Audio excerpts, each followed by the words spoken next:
I love TTRPGs, but personally, I don't play D&D anymore, and that's okay. But in case you're curious, here are the 3 big reasons why I don't play D&D anymore.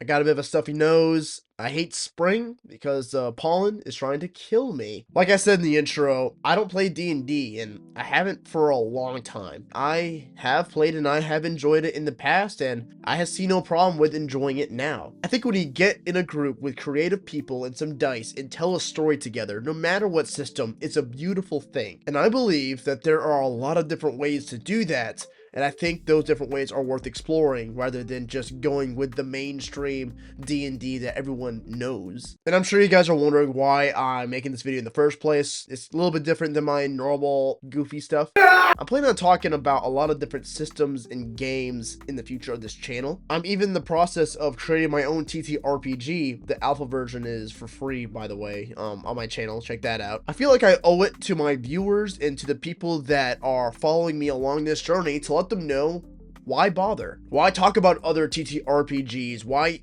even try developing my own when there's something already so perfect waiting for me? I don't think it's perfect. Far from it. Hopefully this video gives some clarity on why I believe that and can help you form your own opinion on it yourself. I want to make it very clear.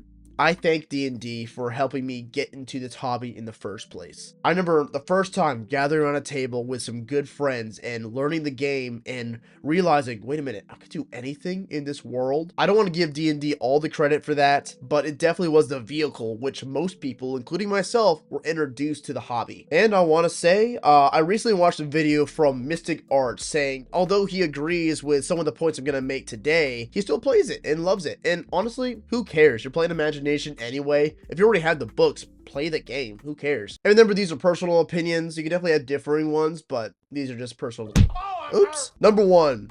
The D20 system. I played a game of poker or two in my day, and the feeling of unpredictability and chance to an important outcome is exhilarating. Rolling a D20 die to perform an action is a wonderful way to have tension due to chance. The only problem I really have is with a D20, it's always a 5% chance, right?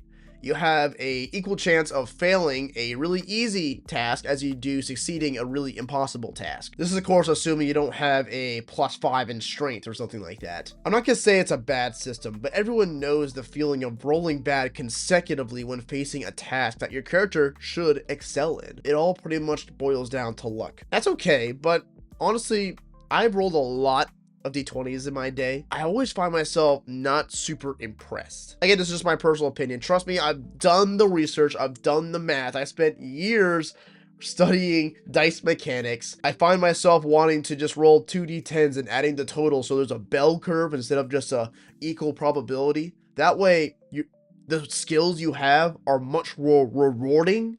Man, I can't talk. The chances of you having a 10 are much higher, but the chances are also lower and more exciting when you roll high or low on that scale. And not only that, but your skills actually matter a lot. I think that's huge and pretty easy fix. I don't know, that's just me. The D20 system is strong. It's exciting rolling with nothing but chance on your side, but personally, chance can only take me so far. I'll play a D20 system every now and then. Sure, it's fun. It's exciting to have that chance of getting a natural 20 and having the whole table explode. I think there's a lot of creative ways you can do that. Number 2, combat. Probably no secret to anybody, but I often complain about the combat in D&D. I don't like the armor class system. I don't like the HP system. I hate measuring distance out. I think it's pretty clear what my personality type is because I don't like the tactical side to it as much. I don't like that combat takes hours. Sorry again. I don't like that combat takes hours to run. I wish that it could be faster and more narrative driven instead of just hitting each other till hit points get low enough to actually matter. I made a video about hit points before.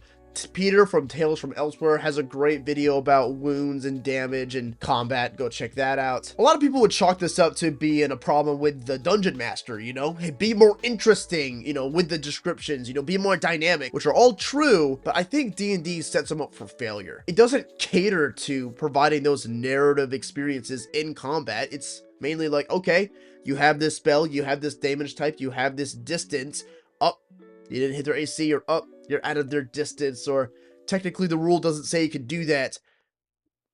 Where's the fun in that? I don't want this video to come across as negative or attacking D&D. I think the structure of the combat can be a huge pro to people that want to think more strategically in the midst of battle. It can be a lot of fun to also come up with a great plan of how to get the maximum amount of hit points. But that's, to me, that's a whole different type of game. You know, I could play a board game if I want to be strategic. I think that there are a lot of other TTRPGs that do combat in a very interesting way. Might be worth exploring. Reason number 3 for me is the corporation. As much as I love D&D, there is no denying that you're investing your time and money into a cold-hearted corporation that has proven itself to not have a lot of regard for its players and creators that like to talk about it. Hasbro Games owns Wizard of the Coast, as you all know, and it has a net worth of $8.72 billion. Dave Thaumavore, sorry if I mispronounced that, made a great video on Dave Thaumavore RPG reviews. I'm not saying I agree with everything he says in that video, but it still gives a good perspective. And in that video, he lists off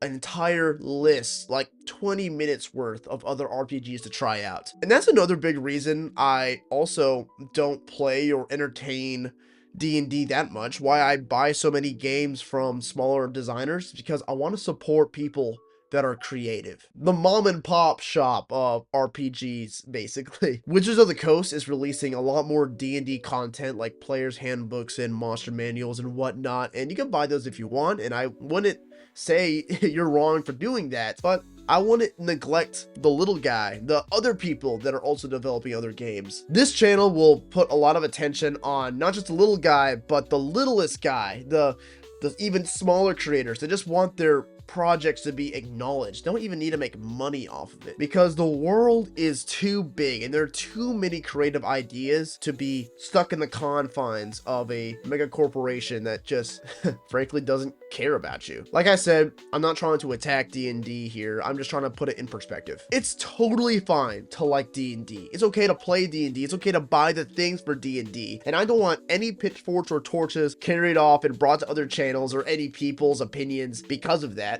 I think that we should just enjoy the hobby and explore other options. As someone that's trying to be creator of a TTRPG and someone that's exploring so many different options and mechanics, I feel like I owed it to my channel to know why I don't just commit and be a fully D&D channel, talk about all the classes and specific mechanics and stuff, because frankly that stuff just doesn't interest me as much as the brand new ideas that can be presented through maybe smaller creators. You can expect to see some videos talking about those soon. Every Saturday morning, I'm live streaming myself, going through the world building process and talking mechanics, talking all the nitty gritty stuff of me making my TTRPG. And I want you guys to be included in that, so you can literally sit alongside me on Saturday mornings to help me make a TTRPG. Make sure you subscribe so you don't miss out on those. I'll have posts going up to let you guys vote, to let you guys comment. Years ago, I was working on my little games and my little ideas and thinking, well, this is pointless. No one's ever going to acknowledge it, except maybe the one time I play with my friends. I want to give a voice and an outlet to people that maybe wouldn't otherwise. So please join those live streams if you're interested. Subscribe if you want to become a Nat 1 with me and my subscribers. I'm sorry for my voice, and thank you guys so much for watching. See you, nerds.